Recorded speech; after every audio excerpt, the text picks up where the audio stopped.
Barco Liqueur, a podcast network. Together. I know that you were in bands before and all that stuff, so I definitely want to get into that. But before we even start, plugs. What do you got going on? I know you used to do comedy. Are you gonna come back to that anytime soon? Yeah, right now I'm in the middle of a lot of writing projects, and I actually just had a play a few months ago, and now they want me to write a full-length play. So I'm gonna have like an 80-minute play in March at Alamo City Studios. Oh man, that's cool. So yeah, I've been writing that, trying to cast that. And I still write jokes and stuff. I haven't hit the stage in a long time, so there will be a return at some point. So plugs, Twitter, Instagram, Oh yeah, TikTok, all that stuff, everything you got. Everything's at the Bryan Powell.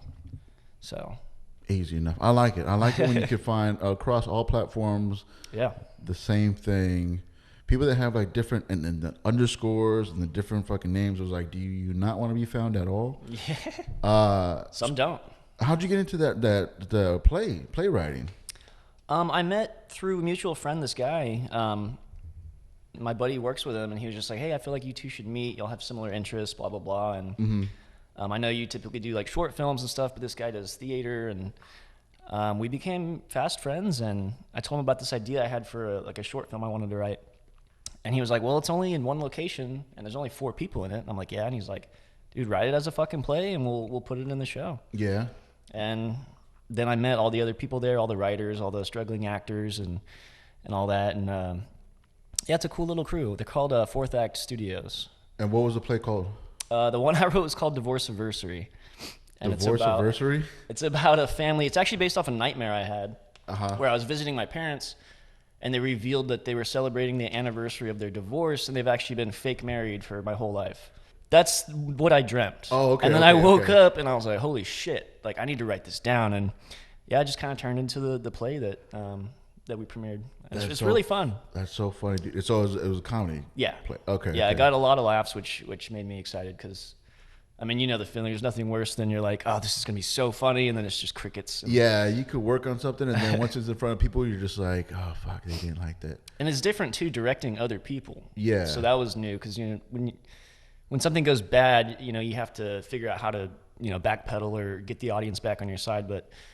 Once you're sitting in the audience and the 4 other people are acting it out, it's kind of out of your control. Yeah. But luckily they did great, so yeah. Well, that's cool, man. And so what's the next project going to be for theater? Funny enough, I actually wanted to make a musical. Really? But it was, it would be way too hard to crank out.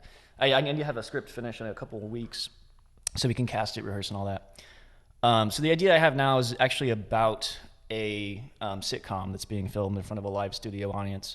So I'm gonna have like a comedian come out and like warm up the audience and all that, and so basically the audience is gonna feel like they're actually at like a live taping. So it'll be kind of interesting and form challenging. Yeah. But I wanted to make Oregon Trail the musical. Oh really? And have songs about like dying of dysentery and snake bites and shit. That hasn't been done yet, huh? No, I looked it up and I was like, oh my god, I need to do this, but. That's a funny concept. I think it's too ambitious. Yeah, it'll be a big thing to take on. Writing songs is hard enough, and then writing a whole play around it and casting people who can actually sing and dance, and I don't have time for that shit. But that's pretty cool. So, but you used to, I don't know if you still do. You still produce skits and write skits and do all that stuff. Yeah. So you just wanted to turn that into an actual theater, live performance type of thing. Yeah, I mean, I kind of fell into it organically, and it's just kind of snowballed. And they basically said in March, it's kind of up to you. We're either not going to have a play, or you need to write a play. And I was like, well, shit. Yeah. No pressure. But I already had an idea that I was going to do another short play of, and I'm basically just taking that and extending it to a full length. So far, so good. Yeah. And any plans on returning to comedy? I think I asked you about that. I don't know if we started when I asked you, but yeah, no, definitely. I just, like I said, I've been busy doing more behind the scenes and writing, which takes up a lot of time. Putting on shows. So I'm definitely gonna hit the stage again, though. Yeah. That's cool, man. That's cool. So what band? With music too. I'm actually trying out for a band later this month. Oh, really? What do you play? I currently play. Well, I play bass. What's your and main guitar. thing? Bass? Yeah, I play bass. Oh, okay, cool. What bands were you in before? I was in a melodic screamo band called Choirs. I was in a grind band called Scumicide. I was in a power violence hardcore band called Headache. Yeah, I've been in a bunch of bands over the years. Yeah, different genres and stuff too. Anything that kind of got any traction, like a lot of recording, a lot of tours, anything? Choirs actually toured quite a few times. I think like 2 small tours and 1 through the Midwest. Mm-hmm. And man, it was actually really funny. One of the nights, so we were in New Orleans the night before. Mm-hmm. So we were all fucking, wasted. And then the next day we were in Lafayette, Louisiana. And I basically like plopped out of the fucking van, like passed out in the front yard of the house show that we were playing at, in an ant bed. Oh, God. So I woke up and my leg was like swollen and shit. And my singer was like, man, like, you need to fucking like wake up, like get ready. And I was just like, nah, dude, like tonight's going to be the best show of the tour. I could feel it. Yeah. And I woke up and it was literally like it was time for us to play. I went in and I shit you not, it was the best fucking show. Really? Of the whole tour. And then, yeah, there was like people like screaming our lyrics back at us. Like, oh, wow, that's amazing, man. Yeah, I didn't even like know like apparently we had a big following there. And I guess they just listened to the songs on Bandcamp or whatever. And yeah, man, it's a weird feeling. It's really cool. So you're from San Antonio, born and raised? Mm-hmm. And so all these bands were out of San Antonio? Yeah. Choirs was like half here, half Austin, because our guitarist moved up to Austin, and he was like the main songwriter. So we'd go back and forth a lot. Yeah. And he lived in a house venue, like they'd throw house shows like every other weekend or so. Yeah. So we played up there a lot too. So you're trying to get back into it. You're trying out for another band. Yeah. I mean, it's kind of like comedy. I've been wanting to get back into it for a long time, and my friend was like, "Hey, man, like, we're gonna need a bassist pretty soon." Yeah. And, January we're gonna start jamming out again and writing new songs, and I was like, "Well, fuck yeah, man, let's do it. How long? Let's start a fucking band." How long was your break from playing, from jamming? I think the last band I was in broke up like probably 5 or 6 years ago. Mm-hmm. But it's actually funny. Me and some of the old guys from Choirs, we were jamming again. We had like maybe like 4 songs written. We were almost ready to play a show, and then that's when the fucking shutdown and pandemic happened. Oh, damn. So I was like, all right, well, I guess it's a sign. I'm not gonna be playing music again. But that's all kind of. Well, I don't know if it's over now. Omnicron, fucking things are getting scary again out there. But I know, man. Yeah, hopefully shows. You think there's gonna be another shutdown? I don't know, man. It started to finally hit San Antonio, so we'll see. But how bad it gets. the Delta didn't really like scare anybody into like fucking staying in. I mean, people were still going out. That's true. I mean, I don't keep up with like the trends and like the Delta, the Omnicron. I don't know. Well, Delta doesn't sound like a fucking scary transformer, though. I know they had to like come out with it like, no, this was Omnicron. This one like is more serious. This is the evil motherfucker. It sounds evil. Delta just sounds clinical. Yeah. Omnicron sounds like a whole other beast. Yeah, it's pretty. I don't know. I don't know where they get these names from either, but yeah. So I don't know, man. It kind of sucks, the whole idea of like our thing shutting down, because like bands are like canceling stuff, like the touring stuff started picking up, live shows started picking up. I was like super stoked about that, and then the cancellations after cancellation after cancellation. One band team member caught it, so they shut down. It's fucking scary, dude, because we all thought we were in the clear. Yeah. Doing what we can, doing the vaccine, the boosters, the mask. After Limp Bizkit played Lollapalooza and had like their big comeback, I fucking got tickets to see them. Oh, really? Because as funny as it is as a joke, like I actually really fucking love Limp Bizkit. You really do, huh? And yeah. I always thought I thought that was a bit, but. I mean, it is, but it isn't. Yeah. But I was going to see them. I was going to make this whole mockumentary about me going and all that. And yeah, the numbers started rising again, so they canceled the tour. They canceled the whole thing. So instead, on the day that I was supposed to see them, I went out and got this tattoo. Damn, dude. So he has a Live, Laugh, Limp Bizkit tattoo. I don't know if they're going to be able to see it, but that is, wow, that's amazing, dude. Yeah. Did you post it anywhere? Did you hashtag it? Has the band seen it? I don't think so. I haven't really. I was gonna save it until I released the video footage. But, okay. I did post it earlier today, actually. Oh yeah. But yeah, I don't know. Hopefully, it gets shared around or put on a Limp Bizkit fan page or something. That'd be kind of cool. Yeah. Man, I thought it was a bit. $3 Bills obviously was a great album. Other than that, That's about it for me, dude. Yeah. No, I don't blame you. They're not good. Okay. I can't explain my fascination with them. Yeah. Like I understand, especially like as a musician as well. Like Wes Borland has some pretty good riffs, but Yeah. I mean Fred rhymes the same fucking words with the same fucking like his lyrics are a joke. Like Yeah. he's so fucking cringy, but like it's just something about him. Yeah. No, they blew up pretty big, surprisingly, and like it's like an uncool Nickelback type of vibe, you know? Yeah, like, yeah. We're like, Well, they named their newest album "Limp Bizkit Still Sucks." yeah. I mean, they're playing into the joke kind of more and more. What do you think about that album? It's got some bangers on it. Yeah. And there's one song called "Turn It Up, Bitch," and it's very like old school, early '90s, like DJ Lethal, like House of Pain. Yeah. And it's actually good. Like I hate saying it unironically, but Nah, I only gave it one spin, and I was like, I can't do it because yeah, if it's not $3 bills, I don't. It's not gonna win me over or win me back, I guess I'll say. yeah. What was your first concert ever?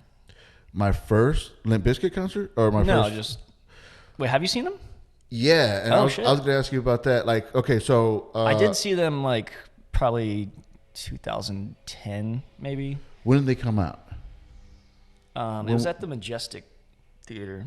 Oh, so they were already like big. They were already like Limp Bizkit. Oh yeah. Okay, so Yeah, the Chocolate Starfish came out in the year 2000. So Significant Other was 95, 6. $3 Bill came out in 94. That's when they first. that soon? Hit I the- was in high school when it came Yeah. out. Yeah, so I guess like 97-ish. But so how I saw them, never heard of anything about them. But they were doing that Ladies Night in Cambodia tour, which was like cool. their very first tour, I think. Right. And they just Clutch was opening up for them, and I love Clutch. Oh wow. Yeah, very mismatch. Yeah, no kidding. You know, I think Clutch was still when they did that self-titled. They were still touring on that self-titled one, which is all like the space vibes that Clutch had going on. And so I bought the tickets. All me and my buddies, we had no idea who Limp Bizkit was. We bought the tickets just to see Clutch open up. And our plan was just to split after that. Let's go just get something to eat, whatever.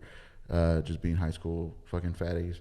And so Clutch stops, and we're just like, oh, we'll just check out a couple songs. We still know nothing about them. At this time, it wasn't really easy to like, okay, let me Google this band. Let me see what they sound like. We just didn't know.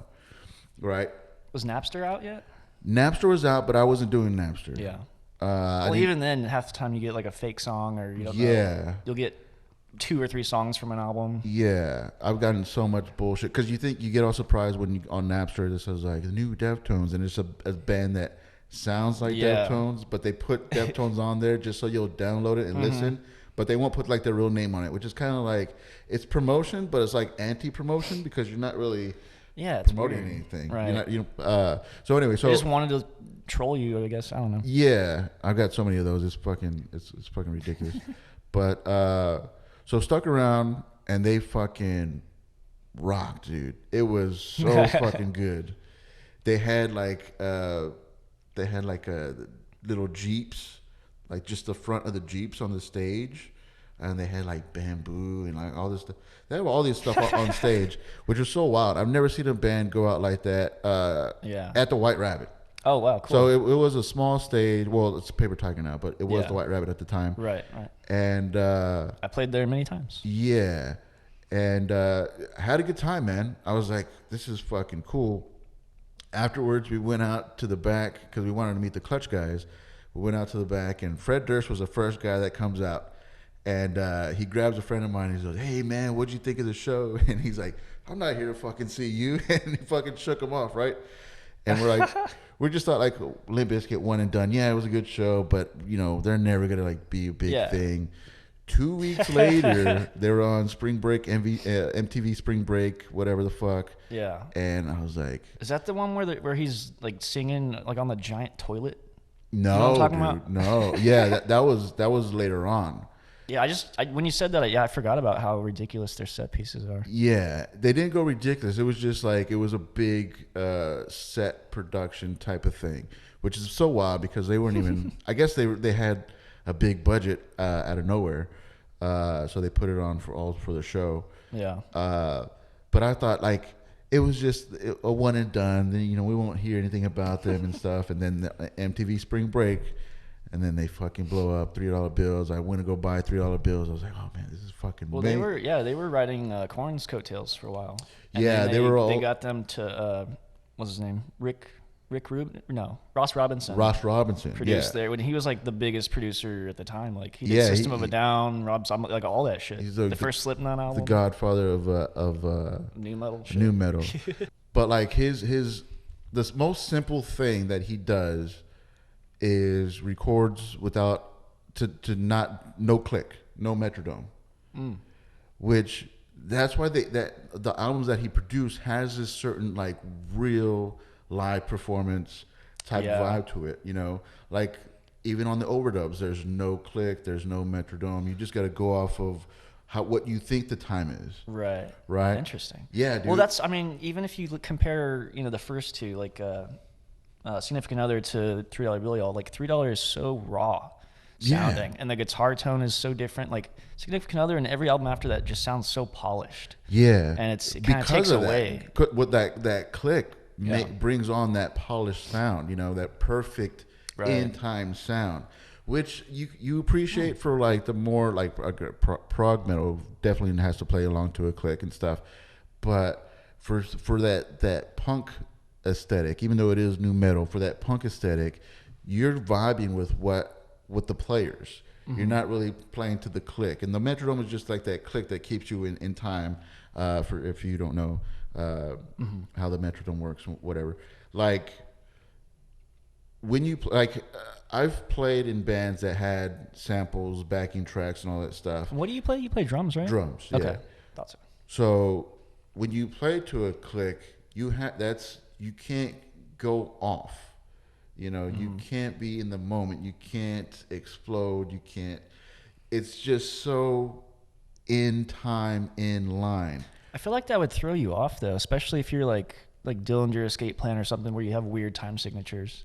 Yeah, but even those are played to clicks as well, just because it's so, and they have samples as well. Well, that's true. Yeah. But yeah, dude, I know it's so simple and it's probably not like a good production move, but just the fact of not playing to a click, like you could tell like Slipknot's first album, no click. Yeah. It slows down, it speeds up, all that good stuff. It's brutal. Oh, here's a cool story about that. So my mom used to buy all my CDs from like Walmart or whatever, whichever place like censored them, right? Oh, Walmart, yeah. Yeah. If you had to go to Target if you wanted to be like the cool kids. Yeah. So the Slipknot album I got, instead of having like the lyric booklet like everybody else's, all my friends had, and the parental advisory sticker, mine didn't, because it was the edited version, quote unquote. But the CD was not edited at all. And instead of the lyric sheet, there's a 1-page little thing in there that talks about how censorship is bullshit. Really? And and I was like, holy fuck, like them or not, like you got to respect that. And like the fact that they got away with that. Yeah. Like there was never an edited version of their album. I wonder because like it was just so hard to catch. Like it wasn't there wasn't no blatant like just curse words, this, that, the other. Like it was just. I mean, I guess their label was screaming. Like cool with it. I don't know, but yeah, they literally just removed the parental advisory sticker. Yeah. And took the lyric booklet out.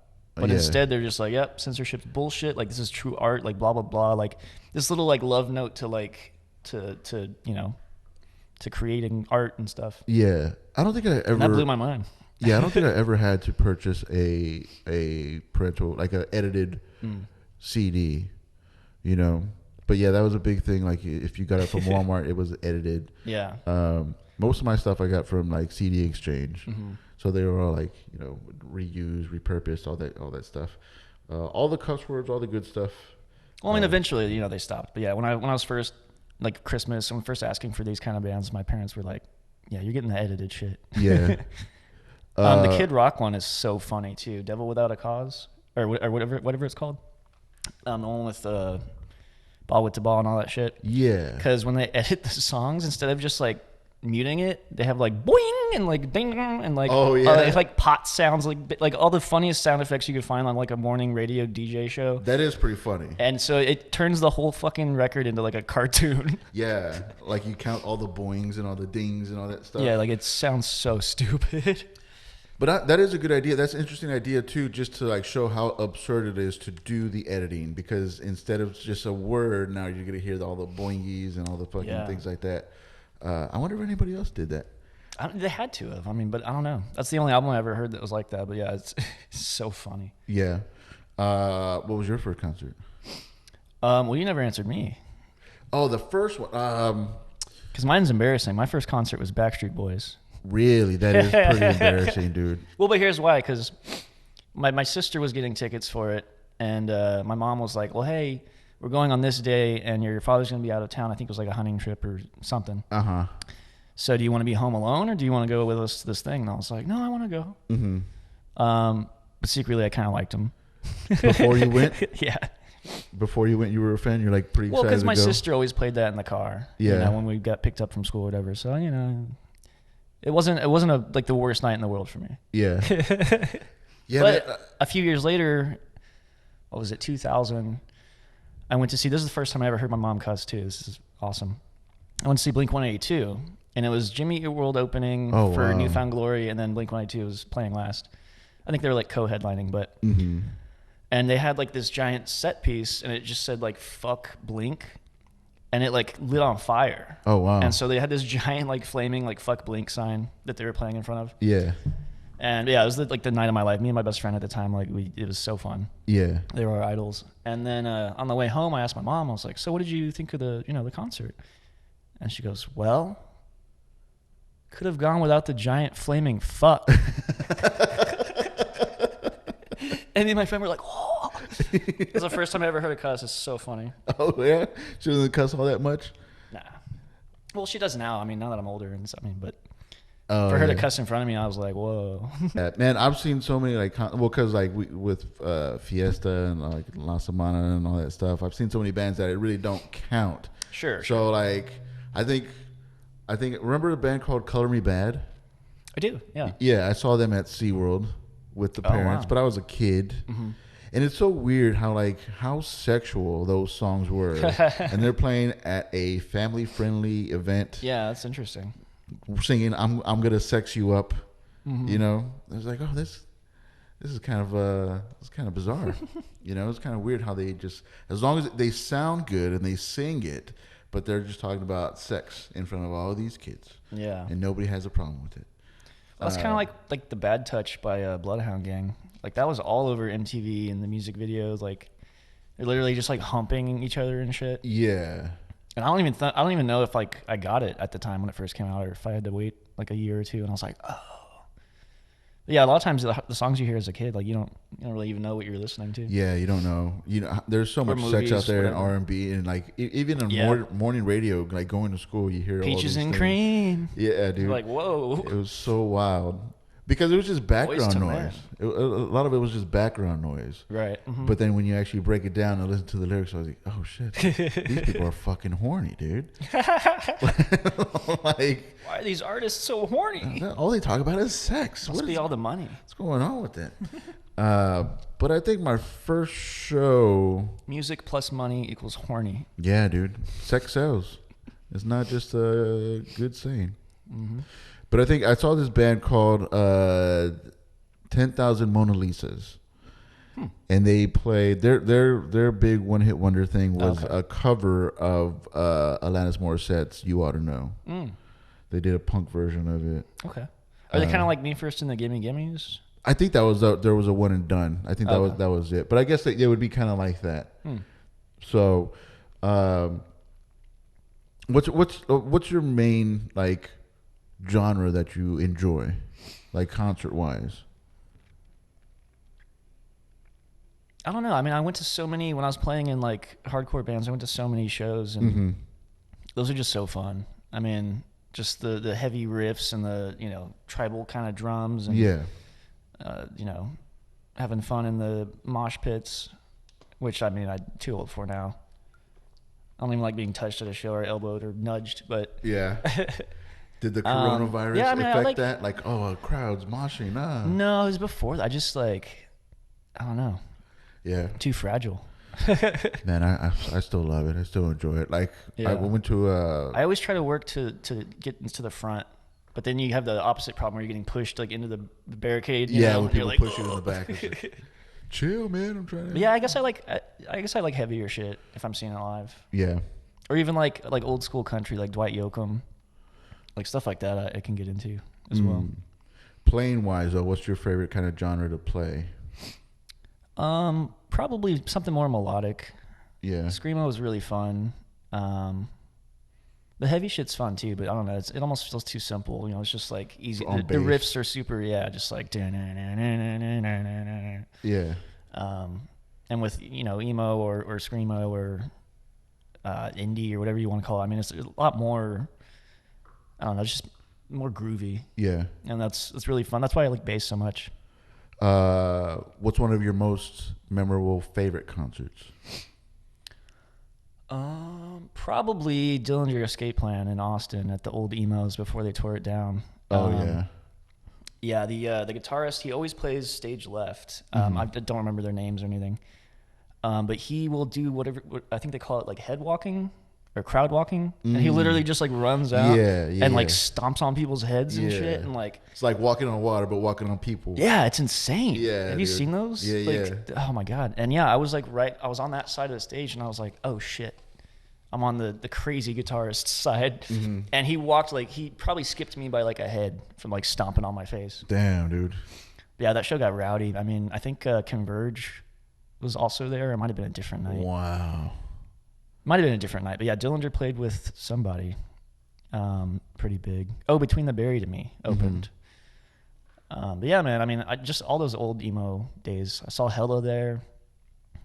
Lightning Bolt. Actually, one of my bands opened for Lightning Bolt once. Oh wow. At Mohawk. It was sold out. It was the most people I ever played in front of. That was really cool. Yeah. That's interesting, man. I didn't see Dillinger until their farewell tour. I liked their stuff. I just never had the opportunity to see them.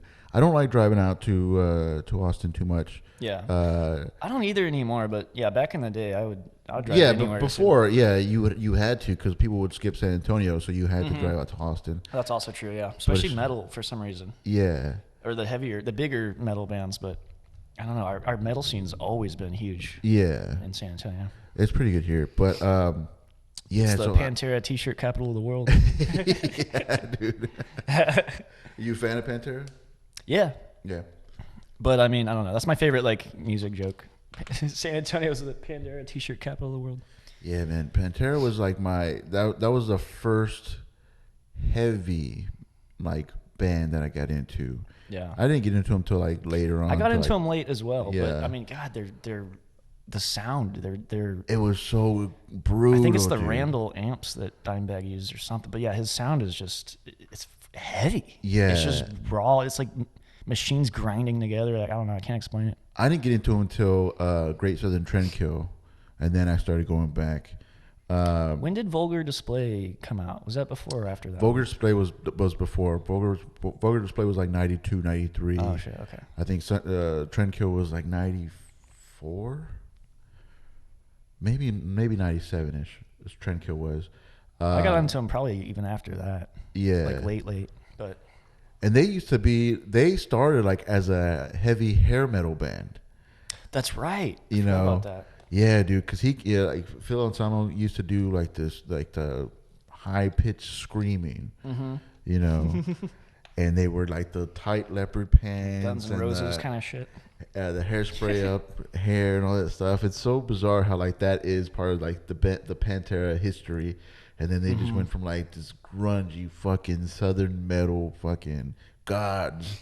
Well, even Motley Crue, they were heavier than most of those hair metal bands, but they had the same look. Yeah. They all wore makeup and had perms and shit. Yeah. But yeah, man, I remember when discovering heavy music like that, and I guess I was kind of an angry kid in high school. And I think we all were. I always wondered was I an angry kid because of the music I listened to, or did I listen to the music because I was an angry kid? You know.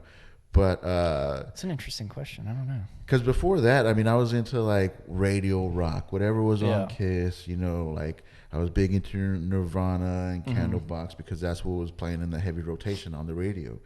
It was like in high school, I didn't want anything to do with radio rock.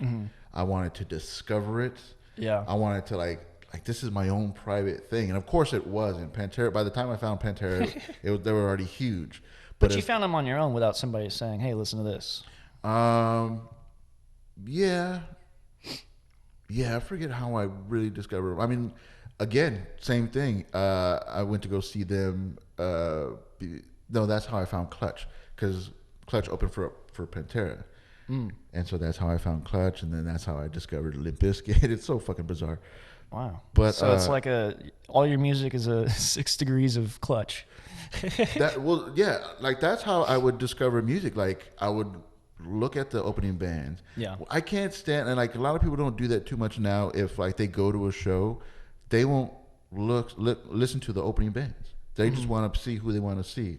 Especially like local shows. Yeah. Like especially, you know, like the White Rabbit shows, there used to be like 15 bands in a night. Oh, that was garbage. And, I hated doing that. Chris Blakey would book like 5 kids in bands for like the same time slot and keep all the money and watch them fight over who's playing. Like, yeah, dude. But yeah, I mean, nobody watched anybody but their friends. Yeah, it was so shitty. But I loved discovering new bands. Shout out to Chris Blakey if you're still alive, you piece of shit.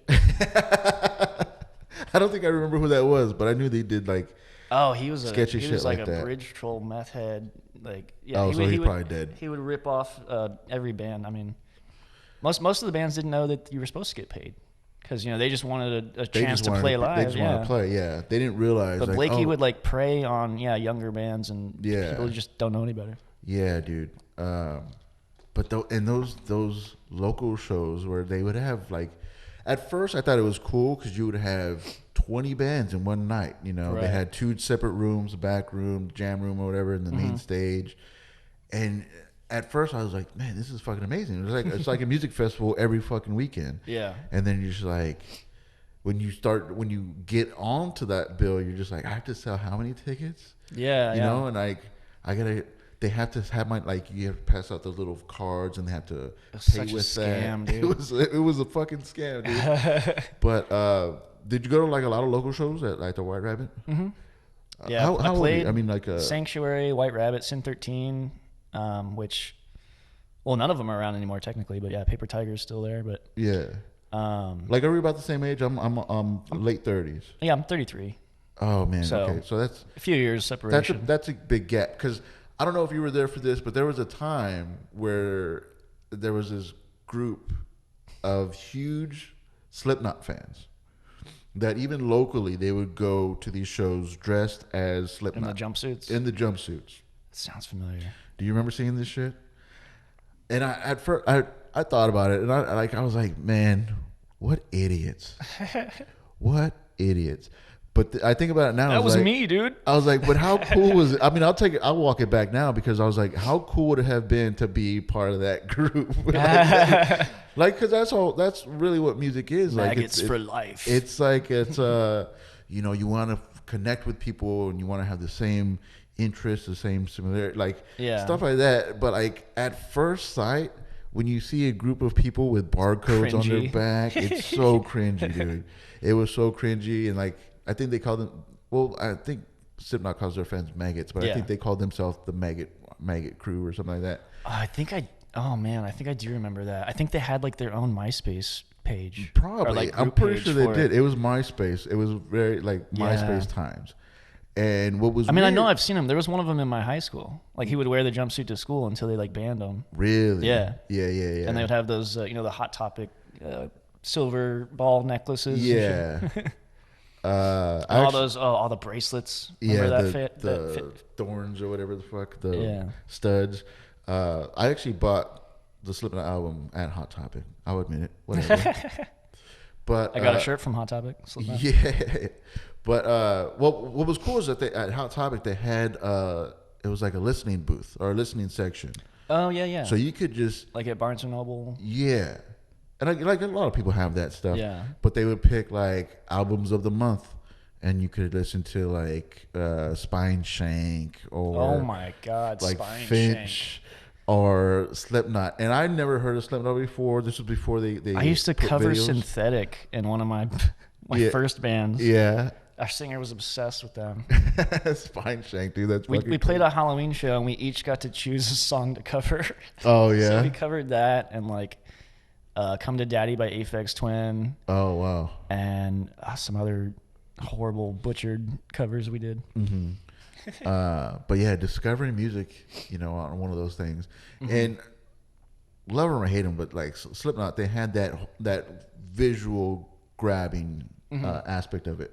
Yeah. Because the cover just had the whole band thing, in mask, and they fucking put on that first fucking 2 records were fucking amazing, dude. Yeah.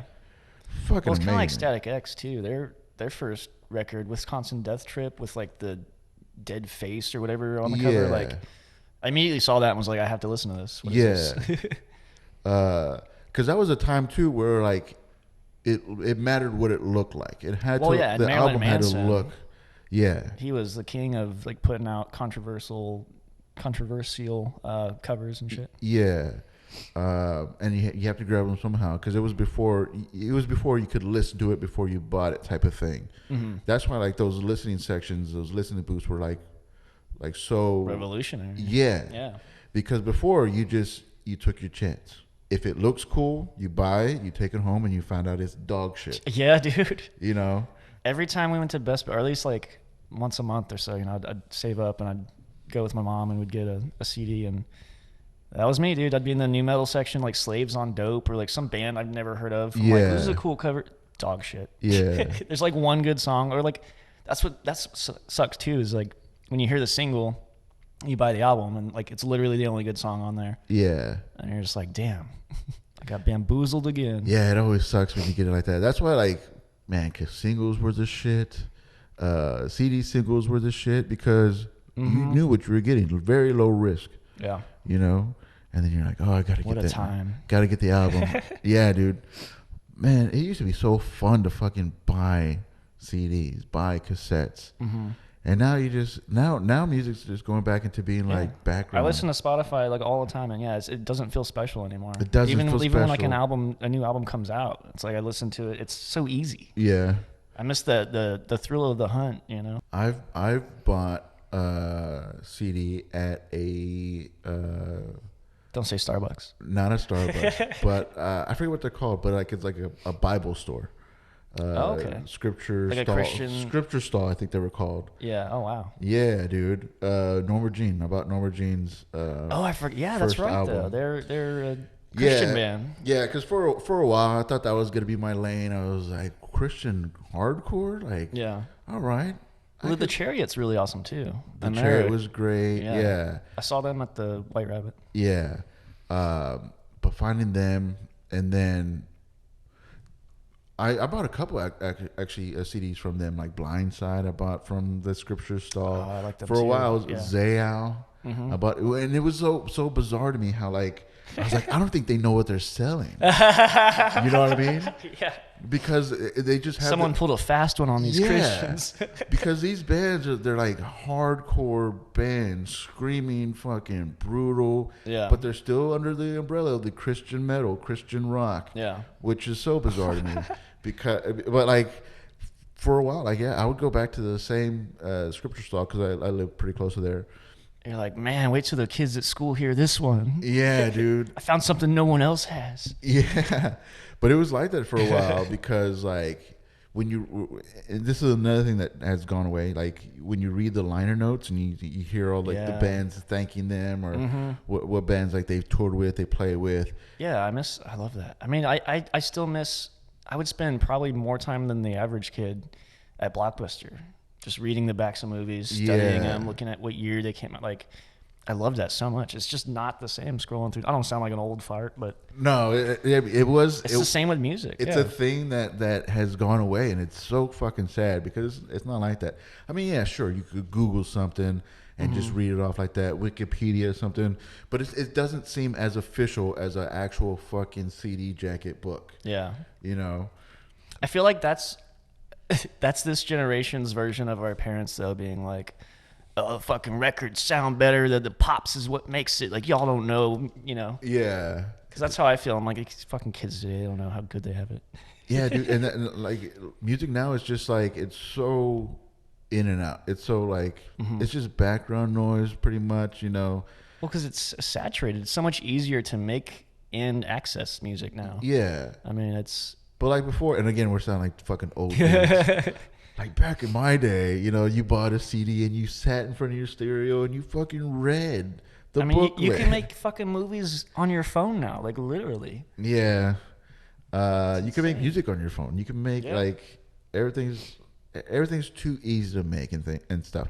I remember watching MTV Return of the Rock, and me and my best friend, and like I think like Papa Roach, Last Resort just came out, and like Powerman 5000, like all this shit, and I was just like, oh man, like I'm gonna write all these bands on my binder. Yeah.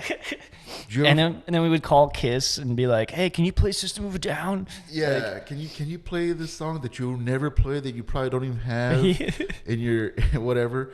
Man, Powerman 5000, their first record, the Kung Fu Radio. Yeah. Amazing. It sounds nothing like them. They don't sound like that at all. They had an auxiliary player, dude. Yeah. They rocked. It was nonsense lyrics. Yeah. But Powerman 5000, because the singer Spider One is Rob Zombie's brother. Yep. So he's like, okay, well, Rob Zombie has monster rock. What should I do? Oh, space. Yeah. And then they started doing space rock bullshit. Yeah. That very was niche. That was a bummer to me, dude, because I still fucking listen to that record, the Kung Fu Radio. Yeah. It is so fucking good. Tonight the Stars Revolt wasn't terrible. No, but garbage. I mean, Well, there's like 2-3 songs on there that I like. Because they didn't blow up until then. That's all people know about them. Right. A lot of people don't know about Kung Fu Radio. I went back and bought that one because I liked Because you the new thought one. it was going to sound like and then space rock. Yeah, and then I was like, what the hell is this shit? Yeah, it's and then so years later, different. I flip-flopped and I was like, oh, that was the good one. It was the good one, dude. It was the good one. I saw Powerman 5000 live, Ozfest 97. Man, I was going to ask about that. I've never been to Ozfest. I never got to see the Vans Warped Tour. None of the Warped Tours? No. Damn. And they're gone now. Not even Firefest, bro. Yeah, dude. All the good festivals, man, are done. But no, Ozfest 97. Yeah. God, I'm fucking old. But yeah, man, that was my first time getting kicked in the mosh pit. Because before I would just watch it from the outside. Right. But Machine Head started, and boom, I got a foot in the back of the head. I was like, oh man, this is fucking amazing. But no, man, when I saw Powerman 5000, it was fucking mind blowing and shit. And then they sold out, I guess, whatever. Yeah. Well, have you heard them now? People liked that stuff. People liked the garbage, They're MTV rock. They did the same thing Papa Roach did. They're like glam metal now. Oh yeah. They're like weird and like they have a song called Black Lipstick. I think that's the big single, and it's like Black Lipstick. It's like goth rock. It's fucking weird, man. Damn, dude. Like they went a whole different new direction. I don't know. I mean, it's bad. I still love that first Kung Fu Radio. Another one that had a good album and then fucking abandoned it was Chevelle. Mm-hmm. Remember Chevelle? Send the pain below. That's not what I'm talking about. Point one. Okay. I didn't hear the good one then. Oh yeah. Man, Steve Albini. You know anything about Shellac or Steve Albini?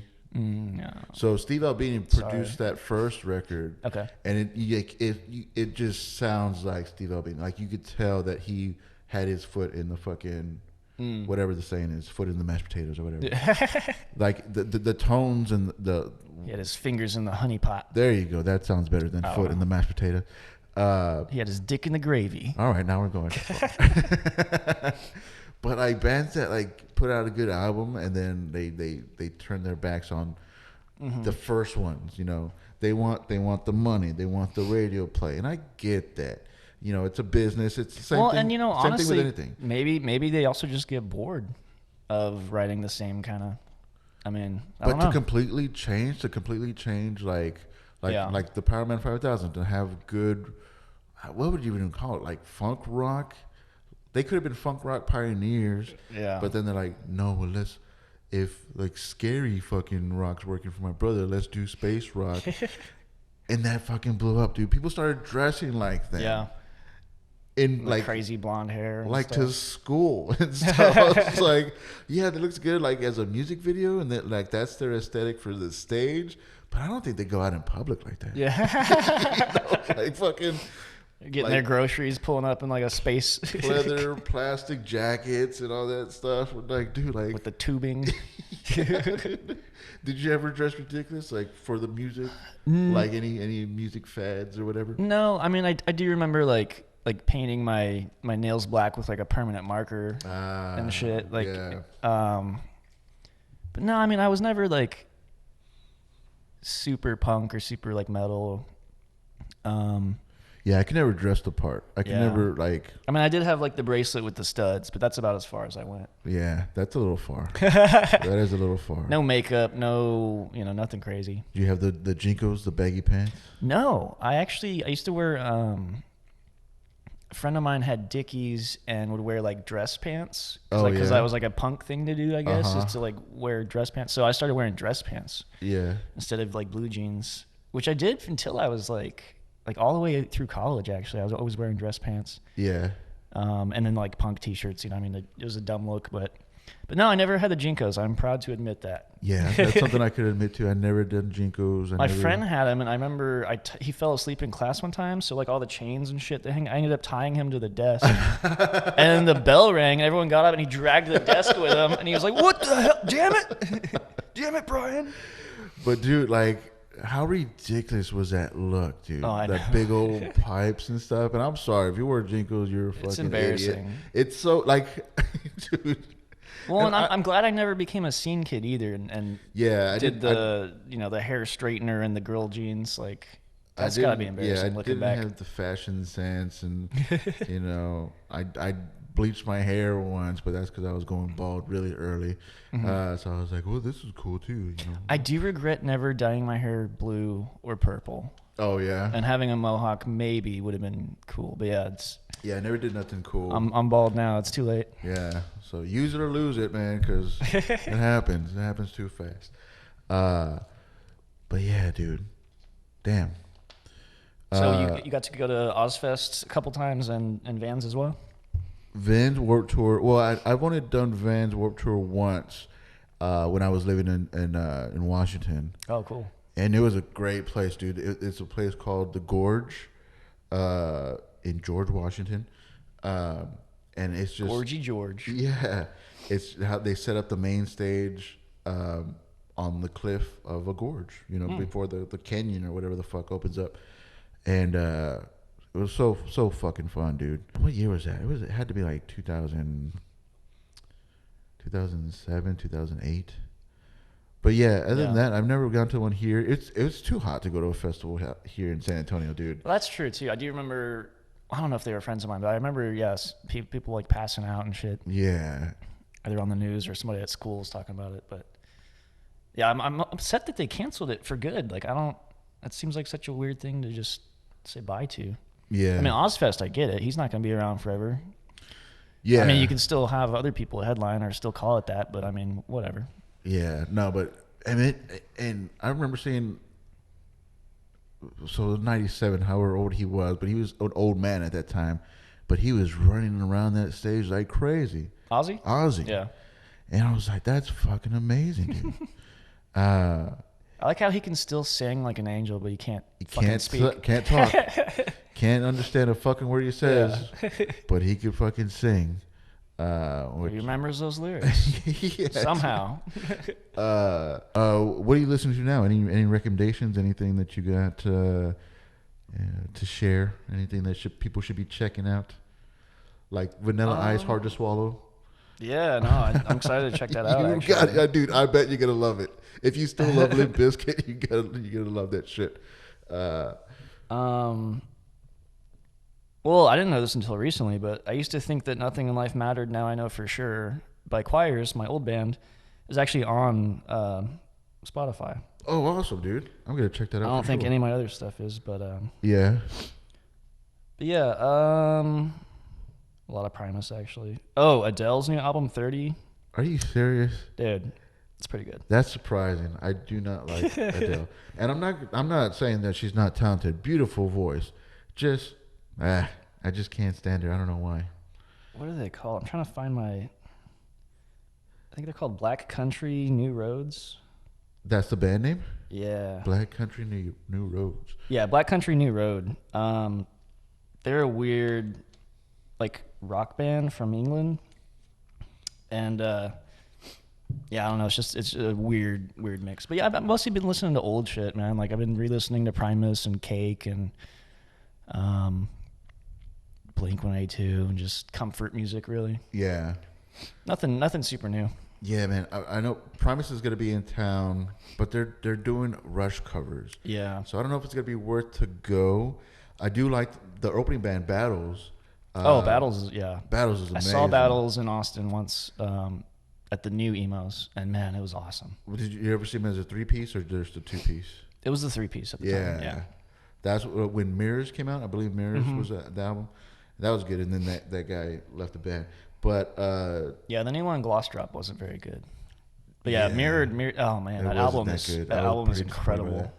But yeah, John Stainer, the drummer, he was the original drummer. I don't know if he's the original drummer, but he was the drummer in Helmet. Yeah.